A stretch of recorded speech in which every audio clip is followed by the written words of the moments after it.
O que tem de filho do diabo mercenário atrás de púlpito hoje engravatado, de Bíblia na mão pregando, falando Jesus, Jesus. O que tem hoje é impressionante. Parece que Pedro estava assistindo uma televisão. Impressionante. Inigualável essa revelação. 1 Reis 19, verso 19. Elias partiu rapidamente dali e encontrou Eliseu, filho de Safate, que arava com 12 juntas de bois adiante dele, e ele estava com a 12ª. Elias se aproximou de Eliseu e lançou sua capa sobre ele. Então, deixando os bois, Eliseu correu até Elias e rogou: deixa-me abraçar e dar um beijo de despedida em meu pai e minha mãe, e então te seguirei. Elias lhe respondeu: vai e volta depressa, lembra-te do que fiz contigo. E Eliseu voltou, apanhou a sua parelha de bois e os matou. Queimou o equipamento de arar para cozinhar a carne e a serviu ao povo, e eles todos comeram. Depois partiu com Elias, tornando-se o seu assistente e aprendiz. Amém, irmão? Poder sentar. Irmãos, tem umas características nesse chamado de Eliseu. A primeira coisa que nós vemos é quando um homem realmente entende que é Deus o chamando, ele precisa se desprender de tudo. Precisa se desprender de tudo. Por que ele quis ir lá dar um beijo no pai e na mãe? Ele falou: eu acho que eu não vou ver nunca mais eles. Senão, Elias, tá bom, vamos ali, daqui a pouco eu estou de volta, eu não preciso me despedir do meu pai e da minha mãe. Ele entendeu que o chamado de Deus, o que é nascido do Espírito, é como o vento. Não sabe de onde vem, não sabe para onde vai. Então, Elias, primeira característica que ele viu aí foi, Eliseu, né? Eliseu, que ele viu logo: peraí, Elias, deixa eu ir ali me despedir do meu pai e da minha mãe, dar um abraço, dar um beijo. Elias falou: vai rápido, vai lá. Porque quando Deus nos chama, irmão, nós temos que ser totalmente dele. Não pode ser diferente. Tem que ser totalmente dele. Homem de Deus, por exemplo, vou usar esse exemplo. Homem de Deus só tem família se a sua família também for de Deus. Senão não tem família, ele tem uma ilusão. E se não vigiar, essa suposta família acaba arrebentando com ele. Porque andarão dois juntos se não estiver de acordo? Não. Como que um ímpio e um justo podem andar no mesmo caminho? Como que um crente e um incrédulo podem andar no mesmo caminho? Não é o mesmo caminho, não tem como ser. O mesmo caminho não significa o mesmo chão. O mesmo caminho significa conceitos e ideologias. Isso é o mesmo caminho, né? Por isso a Bíblia diz: andarão dois juntos se não estiver de acordo.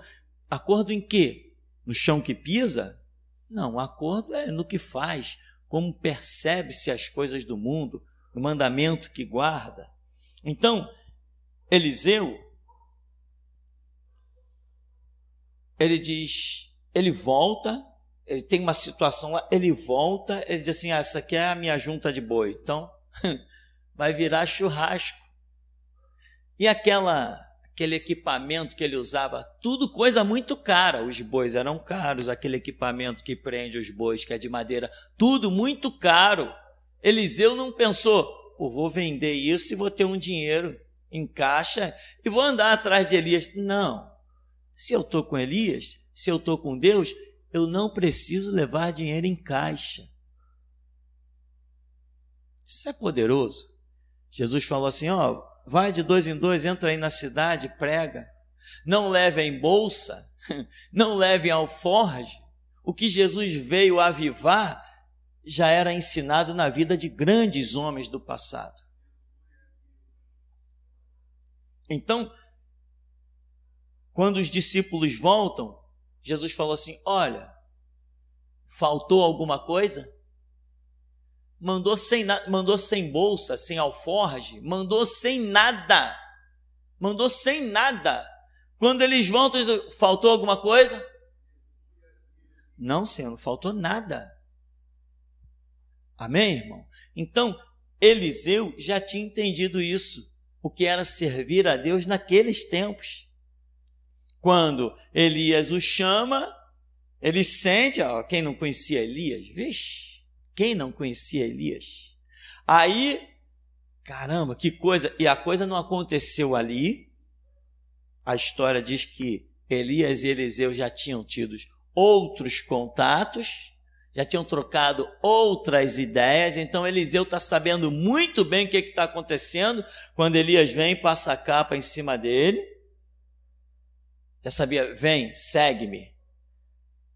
Eliseu se desfaz de tudo, se despede da família, mata os bois, dá para o povo, usa os equipamentos para fazer a fogueira lá e para queimar a carne e distribuir para o povo, e aquilo que poderia se reverter em dinheiro para Eliseu, ele simplesmente entende, não, mais bem-aventurada coisa é dar do que receber, e deu tudo que ele tinha. Ou seja, o que o Senhor Jesus faz no Novo Testamento é lutar para reavivar esses conceitos de grandes homens de Deus nas nossas vidas. Então, se eu olhar para a vida de Elias, de Eliseu, de Moisés, de Josué, eu tenho grandes exemplos, que eu vou vê-los enquadrados no Evangelho do Senhor Jesus. A palavra, ela traz um espírito só, porque o autor da Escritura é um só. Não tem diferença, não. Tem diferença as dispensações, a maneira como Deus trata com a humanidade. O que são as dispensações? Dispensações são as maneiras como Deus testa a obediência das pessoas.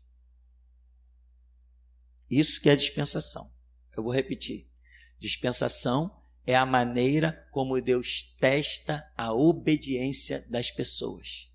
Na dispensação da lei, testou a obediência de uma maneira. Na dispensação do governo humano, testou de uma maneira. Na dispensação da inocência com Adão, testou de uma maneira. Na dispensação da graça, está testando de uma maneira. Nessa dispensação da restauração, que é uma subdispensação dentro da graça, está testando de uma maneira. Na dispensação do grito da meia-noite, vai estar testando de outra maneira. Na dispensação do milênio, aí já são aqueles aprovados para servir com ele durante 1000 anos. Mas os outros que estarão sobre a terra, que não vieram do céu, esses ainda serão testados na obediência aos que vêm. E nem todo mundo vai entender que aquele povo todo veio realmente do céu. Então, dispensação é isso. Eliseu, tem outra coisa que ele faz aqui. Deixa eu abraçar, dar um beijo de despedida em meu pai e minha mãe. Então te seguirei. Vai e volta depressa, né? Nada de demora. Lembra-te do que fiz. Eliseu voltou, apanhou suas aparelhas de bois e os matou. Queimou o equipamento de arar para cozinhar a carne e a serviu ao povo. E eles todos comeram. Depois partiu com Elias, tornando-se assistente e aprendiz. O que nós vemos por aí? Eu conheci pessoas, homens de Deus, que acabaram arrebentando com o seu ministério. Pessoas que chegaram a assumir igrejas que chegou a ter 1.500 membros. Imagina, irmão, uma igreja com 1.500 membros. Pastor recebendo lá um baita salário da igreja, vivendo muito bem. Mas o homem não se dedicou totalmente. Não foi um Eliseu que largou tudo e é para te seguir, Elias. Então está aqui, ó, se tornou um aprendiz de Elias. O seu tempo foi integral naquela situação. Quantos pastores hoje, o camarada trabalha na Força Aérea Brasileira, tem um belo salário, aí Deus o chama para o ministério, mas ele não tem coragem de largar um emprego dele, que ele ganha 10, 15 mil reais. Vai naufragar, irmão. Às vezes, num chamado desse, a sua fé vai ser provada. Quando Deus chama um homem para servi-lo, chama só para servi-lo. Quando lá, vem cá, vem me servir no altar. Nós já vimos que os sacerdotes, né, as pessoas envolvidas no templo, Deus não lhes deu nem terras, para que eles não se ocupassem de nada. A porção do sacerdote era, a porção da tribo de Levi, que cuidaria das coisas, era o Senhor. Então, irmão, atenta. Olha para a sua vida, olha mesmo para a sua vida, tudo que está ao seu redor, tudo que você possui. E imagina, se Jesus te dissesse, larga tudo e vai para o deserto, você largaria tudo? Se você disser assim, eu largaria tudo sem olhar para trás, o Senhor Jesus está dizendo, brevemente tu vai estar do meu lado. É assim, irmão, é exatamente assim. Paulo diz, somos como tendo tudo e não tendo nada, né? Ele diz, eu sei ser fiel no pouco, no muito, e para mim não faz diferença se eu tenho muito ou se eu não tenho nada. Ele era fiel ao Senhor. Então, as tuas posses nunca podem te impedir de ver a glória desse Deus. Moisés era filho da filha de Faraó, uma posição tremenda, mas quando ele vê, ele sente a missão dele, ele sente o sangue dele na escravidão, ele se revolta, e ele não se contenta em ver um hebreu sendo massacrado por um egípcio, e ele poderia dizer assim, não vou me meter nessa história não, se eu ousar defender um escravo, Faraó acaba comigo, porque os escravos eram a riqueza do Egito. Uma mão de obra baratíssima. O Egito construiu coisas e mais coisas. Moisés poderia dizer assim, não vou mexer nisso não. Porque se eu mexer nisso, eu vou perder tudo que eu tenho no palácio, toda a mordomia. Eu estou ferrado se eu me meter nessa história de escravos. Mas ele olhou e entendeu, não, esse povo aí é herança do Senhor. Eles têm uma promessa. Que ele começou a conviver lá com a sua mãe e começaram a contar todas as profecias, todas as promessas para ele, do massacre que o Egito tinha feito, como ele foi salvo através das águas, na maquinação da sua mãe, na graça de Deus. Então ele foi e disse assim, não, mesmo que eu perca tudo, mas esse judeu não vai ser espancado mais não. Então, quando nós olhamos à nossa volta e nos sentimos cercados, acabou para a gente. Nós temos que olhar à nossa volta e dizer, de tudo que nós temos, de tudo que nós somos, nós não estamos presos a nada, porque o fato é que brevemente, quando morrermos, não vamos levar nada. Então, por que já não se comportar no presente como será no futuro? Você não vai levar nada no teu caixão. Belas conquistas nós temos. Olha, irmão, quando eu olho para essa construção, eu me sinto orgulhoso. Eu me sinto gratificado. Eu digo, puxa Deus, como é que o Senhor fez plantar uma obra dessa num lugar desse? Ninguém poderia imaginar. Mas eu aqui dentro da minha cabeça, eu digo, isso aqui não é nada meu. Nada me pertence. Quando eu morrer, vai ficar por aí que cada um que Deus levantar, que faça o que bem quiser, eu tenho que cumprir a minha missão. Sabe, irmão? E aqui, muitas pessoas, poxa, aqui poderia fazer isso, alugar uma parte, poderia fazer aquilo, abrir não sei o quê. Não, aqui não pode fazer nada disso, isso aqui é só para a obra de Deus. Mas está perdendo dinheiro. E que perdendo dinheiro? Perdendo dinheiro? Quem precisa de dinheiro quando se tem Deus? Que papo é esse de perder dinheiro? Diz isso lá para o empresário. Diz isso para o banqueiro. Para mim, eu sou servo do Deus vivo. Quando ele me chamou, a minha mesa era escassa, o pão de cada dia. Hoje é tanto que a gente estraga lá, estraga as frutas na fruteira, estraga as coisas dentro da geladeira que não dá tempo de comer de tanta coisa que é. Às vezes compramos, vem irmão que traz e às vezes a gente se distrai quando puxou a gaveta já estragou. Ficamos chateados de ver coisas estragar, mas o fato é que não tem, às vezes, é tanta coisa. Assim, Deus nos tem chamado como pobres e hoje nos tem feito como príncipes. Nós não perdemos dinheiro. O que nós fazemos é investir a vida nesse reino. Isso é que faz a diferença. Mas, irmão, Eliseu se desprende de tudo. Agora, eu tenho uma palavra-chave para essa noite. O que Eliseu estava fazendo quando Elias o convocou? Quando Deus o chamou para aquela missão de acompanhar Elias? Eliseu estava trabalhando.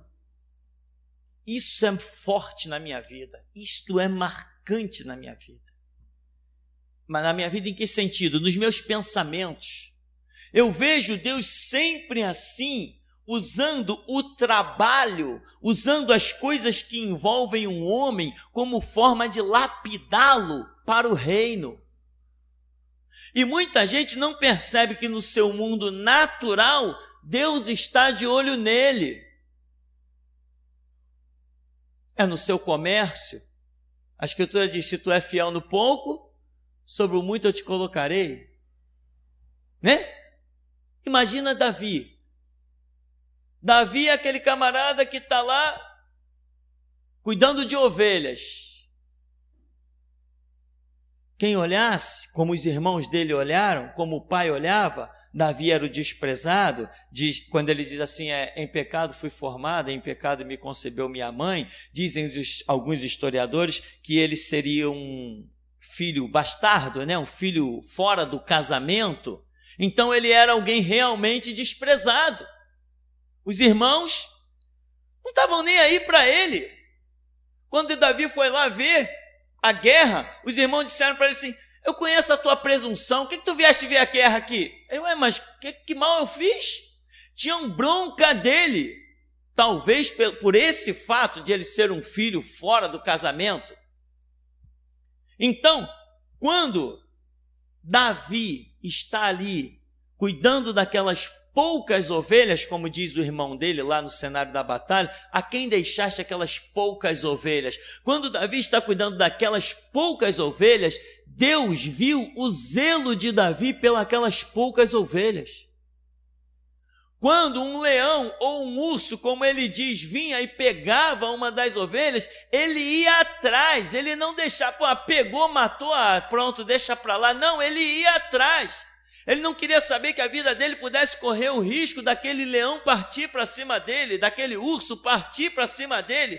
Ele dizia assim, ele disse para Saul, quando o leão e o urso pegavam as ovelhas do meu pai, do teu servo, eu ia atrás deles e arrancava deles, trazia de volta, nem que fossem os pedaços. Da onde vinha essa força de Davi? Da onde vinha essa coragem? Eu te digo nessa noite, da obra do Espírito Santo que desejava realizar na vida dele. O Espírito de Deus está mostrando para ele que existia uma força superior lá no trabalho dele, natural e desprezível. Desprezível. E depois ele vai usar, depois o Espírito Santo vai usar o trabalho de Davi para que todos vejam a força do Espírito na vida dele. lá no meio da guerra. Davi, você não pode ir para a batalha. Não, eu venci leões e ursos. Aonde? Lá naquele trabalho inútil. No trabalho inútil que você está, meu irmão, o Espírito Santo está lá, ó, olhando você. Naquele trabalho inútil que todo mundo está dizendo, ah, não, moleque, tudo que sabe fazer na vida é cuidar de ovelha. Todo mundo está dizendo para você, olha lá aquele cara, pobre coitado, tudo que faz é carregar caixa nas costas. Mas é lá que o Espírito está te lapidando, é lá que Ele está trabalhando contigo. Todos os grandes homens estavam realizando alguma coisa na hora do seu chamado. Foi no seu trabalho que Deus os lapidou e os levou ao encontro consigo. Moisés estava fazendo o quê? Procurando a ovelha. Lá foi a ovelha, subiu, e Moisés está procurando lá pelo monte, até que ele, cadê a ovelha? Quando ele avista a ovelha, ele também avista uma sarça pegando fogo. E ele se aproxima. Deus usou a ovelha, Deus usou o trabalho de Davi para levá-lo até a sarça. Quando Davi se aproxima, essa sarça não para. Davi. Quando Moisés se aproxima, a sarça que não para de queimar emite uma voz. Moisés, tira a sandália dos teus pés, porque o lugar em que tu pisas é terra santa. Então, meu irmão, Moisés foi atraído para um ministério espiritual através de um trabalho natural. Olha a sequência das coisas. Quer ver uma coisa gloriosa? O primeiro rei de Israel, como se chamava? Saul. Como que este homem foi encontrado para o ministério de rei? Ele estava procurando uma reis, um animal do rebanho do seu pai que havia se desgarrado, e ele já tinha rodado, olha, metade de todo o território. Ele tinha ido em busca de tudo que é canto, até que alguém falou assim, tem um vidente aqui na cidade, tem um profeta, vamos consultá-lo. Ele falou, mas não temos nada para oferecer ao profeta. Ele falou, não, mas tem aqui isso aqui, vamos levar lá para o profeta. Quando ele vai, o profeta já está debruçado, porque Deus já tinha falado assim, vem um homem aí, que ele está em busca de uma reis. Ele está no trabalho natural, e desse trabalho natural, eu vou levá-lo ao espiritual. Olha o zelo de Saul, que estava rodando, sabe, irmão, a Bíblia diz assim, ser fiel no pouco, sobre o muito eu te colocarei. Você tem que ser fiel nas suas atividades naturais, porque ali Deus está te lapidando, está vendo o seu caráter, a sua personalidade, está vendo como você age, está vendo a sua prudência, está vendo o seu relacionamento com outras pessoas. Já viu aquelas pessoas que entram no trabalho com a cara amarrada e saem com a cara carrancuda? Se um colega de trabalho precisar de alguma coisa, ele, não sei não, cada um cuida da sua vida. Esses estão sendo totalmente rejeitados. E tem outros que, não, eu te ajudo. Larga o seu trabalho para ajudar o trabalho de outro. Ora, são esses que Deus está de olho.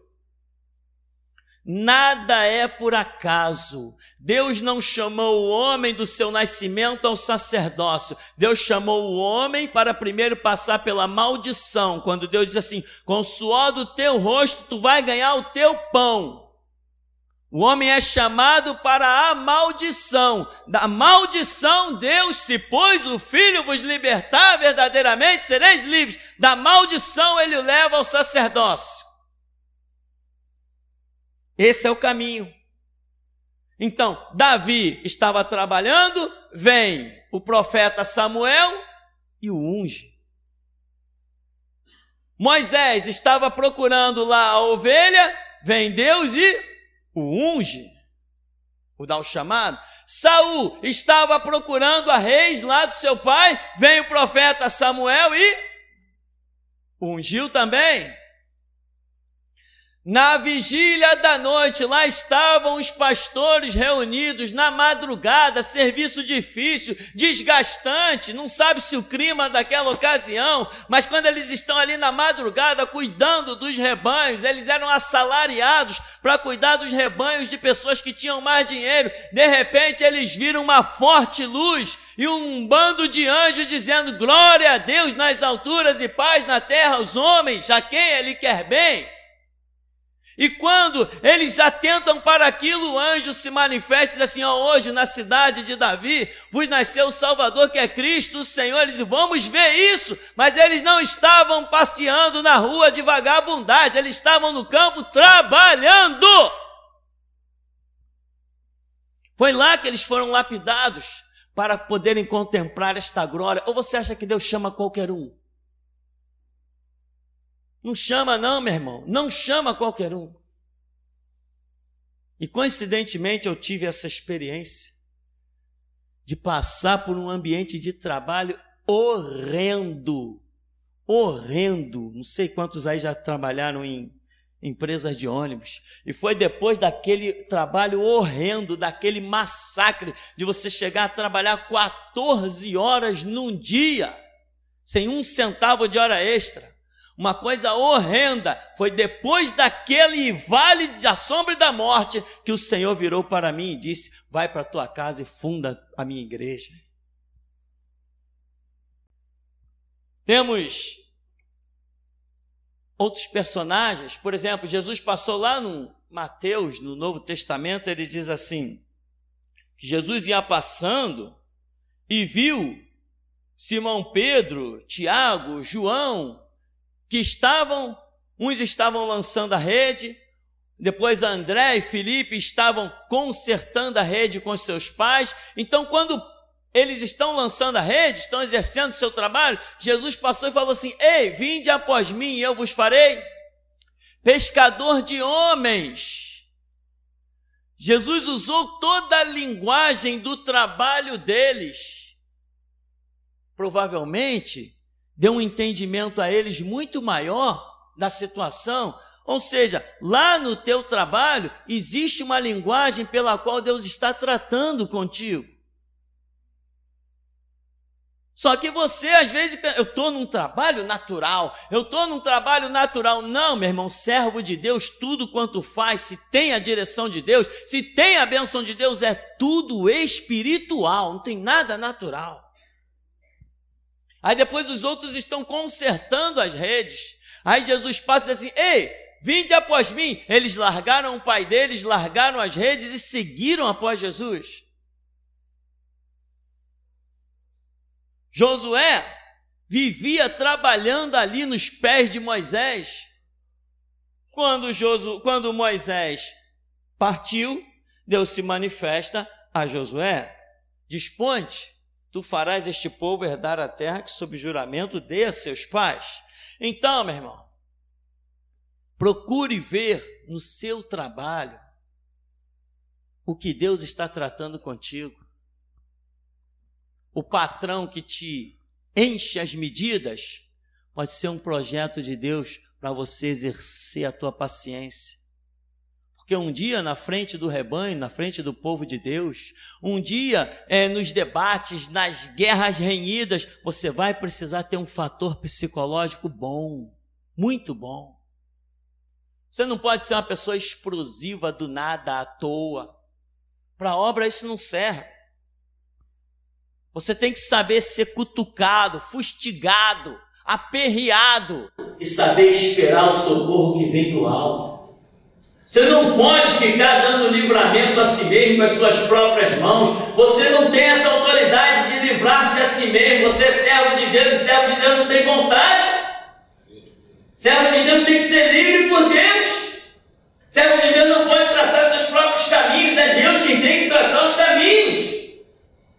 Então atente, meu irmão, atente. Eu conheci um homem que ele vivia dizendo: o meu desejo, o meu sonho é viver da obra. O meu sonho é viver da obra. Eu já falei, isso não é assim. Nós vivemos para a obra e não da obra. Quem nos sustenta não é a obra, quem nos sustenta é Deus. E o homem vivia dizendo, eu quero viver da obra, eu quero viver da obra. Ou seja, ele queria largar todo o seu trabalho secular e viver assalariado pela obra.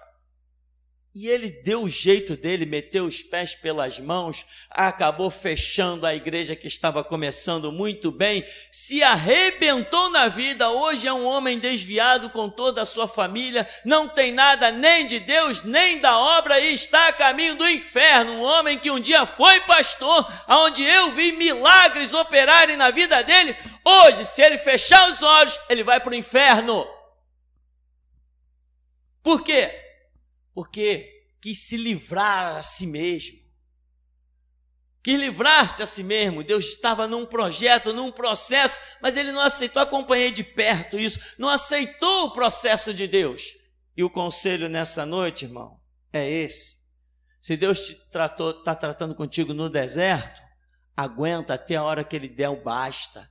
Se é no campo, se é debaixo do sol, se é debaixo da chuva, não se livre a si mesmo. Coloca as coisas na mão de Deus para que Ele abra as portas na hora certa, no momento exato. Não adianta você apelar, eu estou com uma dívida aqui, eu vou buscar um dinheiro emprestado no banco. Quem te autorizou a pegar dinheiro emprestado no banco? Servo de Deus, meu irmão, Deus proíbe servo de Deus de fazer dívida. Sabe por quê? Porque servo de Deus tem que saber dobrar os joelhos e esperar o socorro que vem do alto. Aí se mete, se endivida todo, fica com a vida toda problemática, daqui a pouco está com o nome sujo, documentação toda enrolada, não consegue realizar mais nada. E aí começam, às vezes, quando os bancos começam a botar o juro para cima. Eu tive alguns casos, algumas dezenas de casos, de pessoas chegarem e dizer assim, não, eu contratei um advogado, porque o juro do banco é abusivo. É abusivo?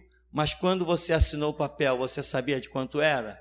Sabia, então não é abusivo não, tá certo, você deu a tua palavra, tu tem que pagar.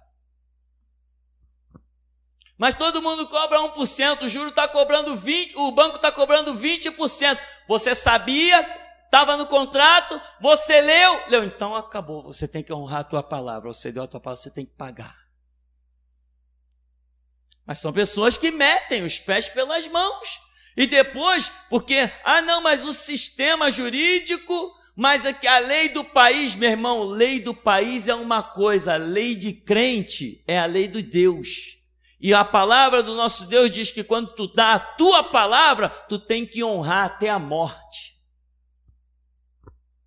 Não se fia nos advogados não, que sempre tem um jeitinho, eles são ladrões. Não se fia nos juízes da terra não, porque a sentença do martelo deles não é a sentença da vara de Deus. Se você deu a tua palavra, não interessa o que diz Constituição, não interessa o que diz a lei, não interessa o que diz sistema jurídico. Se você deu a tua palavra, interessa o que diz o teu Deus. Então, meu irmão, e essa palavra está pegando muita gente, hein? Essa palavra está pegando muita gente, que está inclusive ganhando dinheiro com coisas aí que os juízes estão julgando ilegal por aí, e estão te dando causa, meu irmão, favorável. Mas Deus não te deu a causa favorável, nem adianta dizer Deus me abençoou, não, você lutou com os homens e eles te deram a vitória, Deus não está no negócio. Não chame Deus de palhaço. Você trabalhou com a lei dos homens, sem nenhuma direção, sem nenhum sinal de Deus, e agora vem dizer Deus me abençoou. Que Deus abençoou o quê, meu irmão? Deus abençoa quem honra a sua palavra. Esses homens, por exemplo, os pastores estão lá na vigília da noite, ou trabalho difícil. Diz a Bíblia lá no plural, eles estavam nas vigílias da noite. Então, quer dizer, não era simplesmente numa primeira vigília da noite, eles estavam na madrugada. Você já passou, já teve uma necessidade de passar a madrugada acordado? Irmão, isso é muito terrível, passar uma madrugada acordado, para quem não está acostumado. chegou uma fase da minha vida que as pessoas diziam assim, ó, tem um emprego ali, mas tem que trabalhar na madrugada. Eu dizia, não vou. Mas você não está precisando de emprego? Eu falei, estou. Mas então, trabalha na madrugada. Eu falei, não posso, eu não consigo ficar acordado de madrugada. Ah, mas depois acostuma. Eu falei, não vou acostumar, não consigo ficar acordado de madrugada. Eu sei o quanto é difícil, pelo menos para mim, esse negócio de ficar acordado na madrugada. E tem pessoas que às vezes têm que encaram isso aí. De todas essas histórias aqui, irmãos, quem teve a chance de ver algo mais glorioso foram os pastores que tinham ali na vigília da noite que ficar acordado na madrugada. Eu vejo dessa maneira. Eles viram os anjos falando com eles, ouviram um coral celestial que estava cantando em reverência a Jesus Cristo e ainda receberam, vai em tal lugar que vocês vão ver um menino envolto em panos, posto dentro de uma manjedoura, como é que chama aquele negócio? Aonde eles colocaram? Estábulo, onde as crianças, onde os animais, vai lá que vocês vão ver todos os detalhes. Imagina as experiências que esses homens tiveram depois. Então, meu irmão, para nós concluirmos, porque hoje é assim, verso 20, então deixando os bois, Eliseu correu até Elias e rogou, deixa-me abraçar e dar um beijo de despedida em meu pai e minha mãe, e então te seguirei. Elias respondeu, vai e volta depressa, lembra-te do que fiz contigo. Amém, meu irmão? Deixa eu dizer só mais uma coisa para você. Não tente se libertar. Falamos isso nas entrelinhas, eu quero falar bem claramente. Não tente se libertar. Você vai ter, meu irmão, que ralar mesmo. Nada de fábulas, isso aqui não é universal. Isso aqui não tem campanha falsa de prosperidade. Nem que você é um catador de latinhas e tu vai virar um empresário de primeira no Brasil, no mundo. Meu irmão, esquece esse papo. Jesus não está chamando empresários, Jesus está chamando missionários. O que são missionários? Missionários são homens com uma missão. É isso que Jesus está chamando missionários, não empresários. Então, você tem que ralar mesmo. Sabe o que eu tenho a te aconselhar, irmão? Rala com todas as tuas forças, seja o melhor ralador, sofra mesmo, padeça mesmo. E Deus está te olhando. Deus está de olho em você, Deus está olhando cada lágrima, Deus está olhando cada gota de suor, Deus está olhando você encarar a chuva, você encarar o sol, Ele está de olho em você, e quando Ele te disser levanta, dispõe-te, ninguém vai poder impedir. Ele trabalhou contigo, Ele tratou com a tua vida. E aí, meu irmão, quando você tem uma história e chega lá no alto, a tua história tem uma base muito forte, muito sólida. Por mais que muitos tentem te arrancar de lá, te derrubar, tu vai se rir dos teus inimigos e dos teus adversários, porque aquele a quem Deus eleva, ninguém consegue derrubar. Então, não tente elevar-se a si mesmo. Não tente construir você mesmo o teu ministério. Ministério, nenhum de nós constrói o nosso ministério. Nós caminhamos com Deus e é Ele quem constrói o nosso ministério. Porque é Ele, o ministério é uma ferramenta dada de Deus para nós realizarmos a obra. E muitas vezes nós nem sabemos o que Deus vai fazer da nossa vida. Como eu não sabia. Eu nunca imaginei que Deus fosse me chamar para as terríveis e grandes obras que Ele tem chamado. Eu nunca imaginei tal coisa. Então, meu irmão, atente, caminha, rala, sofre as aflições, padece como bom obreiro, dá testemunho. E aonde você espera dar testemunho? Atrás de um púlpito? Primeiro lugar a dar testemunho, meu irmão, é dentro da tua própria casa, é na tua vizinhança, é na rua por onde você passa, é no teu local de trabalho, é com quem você cruza na padaria, é com quem você cruza no açougue, é com quem você cruza no supermercado. Sal da terra e luz do mundo é aí, meu irmão. Dentro da igreja todo mundo é santo, ninguém precisa de testemunho de ninguém. Lá fora é que você tem que resplandecer como astro e reluzir como as estrelas cintilantes do céu, como diz o profeta Jó nas suas indagações. Então, meu irmão, essa é a nossa conclusão. Não tenha pena de si mesmo. Quando vê que as coisas estão apertadas, vai dobrar o joelho. Nós não cantamos aqui. Quando sinto que as coisas não vão bem, dobro os joelhos e começo a orar. Então vai e faça isso. Até aqui nos tem ajudado, Senhor. Eu vi no começo do culto, quando começou os louvores, uma espada muito grande que caía do lado do púlpito, do lado esquerdo de quem está sentado e do lado direito do pastor. A espada era muito grande, muito grande. Eu nunca vi uma espada tão grande. Ela é enorme, muito grande. Tanto em tamanho como em largura, ela é enorme, essa espada. E eu vi também 2 anjos verdes parados na porta. E eu vi quando o anjo da justiça desceu do céu e entrou dentro da congregação e ficou parado de frente com o altar, com o púlpito. Eu vi também quando 3 raios desceram do céu e 3 anjos ficaram do lado do púlpito, do mesmo lado que a espada estava. Enquanto o pastor orava, o anjo da justiça tirava a espada da bainha. Quando o pastor parava de orar, ele embainhava a espada. E assim foi. Enquanto o pastor orava por justiça, ele sacava a espada. Quando o pastor parava de orar, ele embainhava a espada novamente. Ele voou com esses anjos e nos ordenava para entrar em alguns lugares. E eu vi também quando o anjo da justiça entrou dentro de uma igreja e foi rapidamente na frente do púlpito. E ele rachava com a sua espada, ele cortava ao meio o púlpito, que era uma prancha de surf. Amém.